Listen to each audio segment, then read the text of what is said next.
সরস্বতীর চরণ বন্দি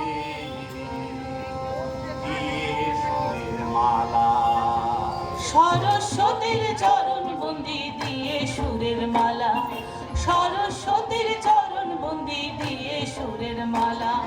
শেষে বন্দি আছেন হেথায় যতেক পূর্ণতা, বন্দি জনগণে মোরা পালা করি শুরু, বন্দি জনগণে মোরা পালা করি শুরু, বন্দি জনগণে মোরা পালা করি শুরু। তবে পালা শুরু করার আগে কটা কথা আপনাদিগকে জানানোটা আমাদের কর্তব্য।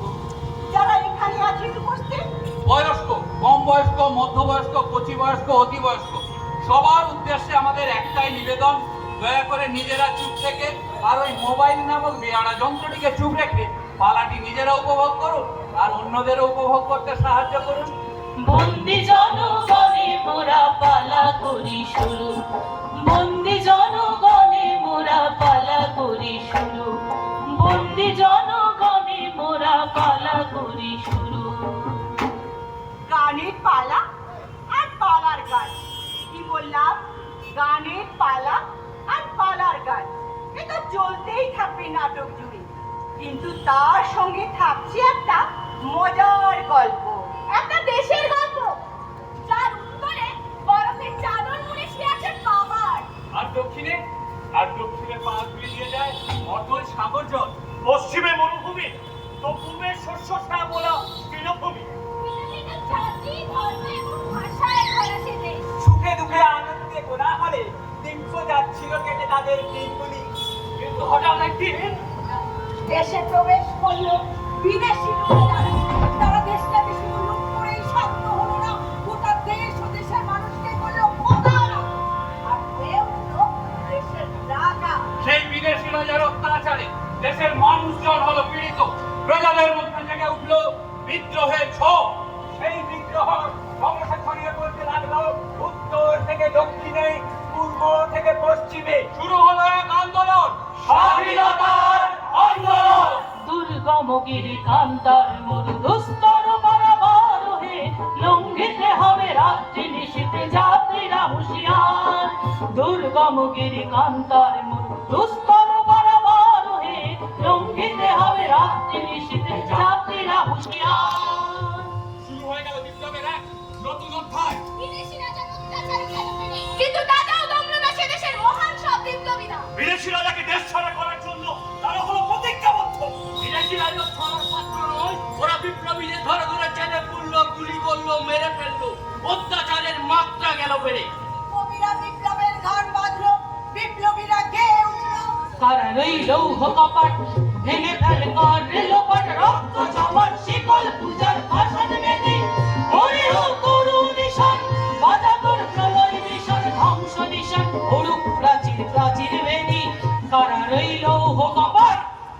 অবশেষে বিদেশি রাজা বুঝতে পারলেন এবার তাকে এদেশ ছেড়ে গোসা করে রাজার গোসা হলে পরে, প্রজার ঘাড়ে কর চড়ে, তাই রাজার স্তুতি সবাই করো, রাজার মোদের মনটা দরো।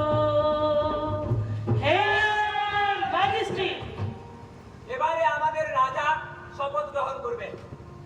ভক্কা ভক্কা ভো ভক্কা, লুটবো এবার গোটা দেশটা। কত তাজামু হায় রে স্বাধীনতা, হায় রে স্বাধীনতা। বুক ফাটলেও মুখ ফোটে না সেই দেশের জনগণের। সবাই মনে মনে ভাবে হবে মন্ত্রী, পাহারায় থাকবে সেপাই ও শান্তি। সে যন্ত্রে অয়েলিং করা লাগে 5 সাল অন্তর, মেশিনের নামখানা হলো গণতন্ত্র। দয় বাবা গণতন্ত্রের দয়।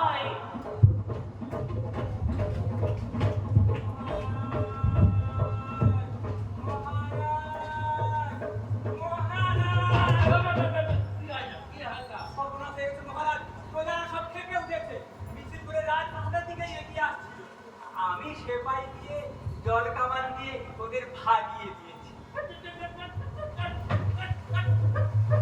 লোক খেপানোটা বন্ধ করতে পারলে না কেন? প্রজারা তো এখন আপনার রাজদণ্ডকেও সমীহ করছে না মহারাজ। তাহলে উপায়? মহারাজ, দেশে একটা গোলমাল বাঁধিয়ে দিন।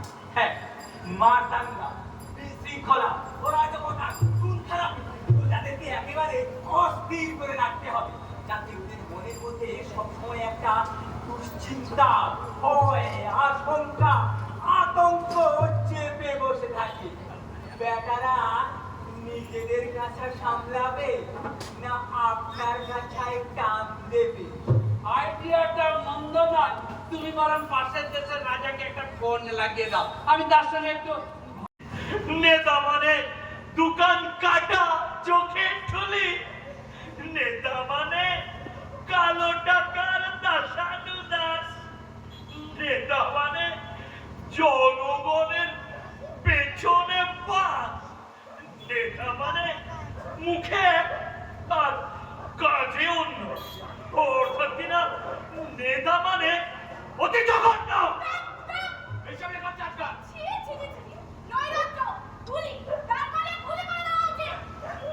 এমন প্রতিভা কাজে লাগলো না রে। তোমার তো রাজকবির সম্মান পাওয়া উচিত। হ্যাঁ, রাজা তো হওনি, বুঝবে কি করে কাকে কখন কাছে টানতে হয় আর কাকে কখন না। তোমাকে আমি রাজকবির খেতাব দিতে চাই, তুমি নেবে?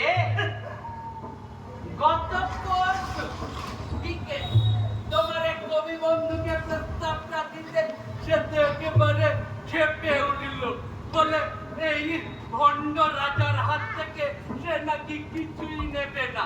যদি নিজের দরে সিংহাসনে বসে, প্রজাদের দুঃখের শেষ থাকবে না সেই একদম প্রজাদের দুঃখের শেষ থাকবে না সেই দেশে।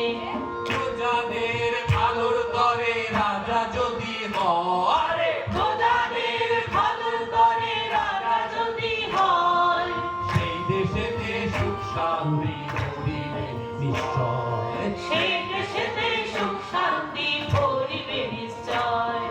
দেশ করতে রাজা প্রজা থাকবে যদি তত্ত্ব, আরে দেশ করতে রাজা প্রজা থাকবে যুক্তি তত্ত্ব, তবে পালাই উঠবে গড়ে সুন্দর এক গল্প। একদম তবেই পালাই উঠবে করে সুন্দর এক গল্প। শোষক রাজার অত্যাচার করতে হলে সে, আরে শোষক রাজার অত্যাচার করতে হলে সে, জাগতে হবে জনগণে, জাগতে হবে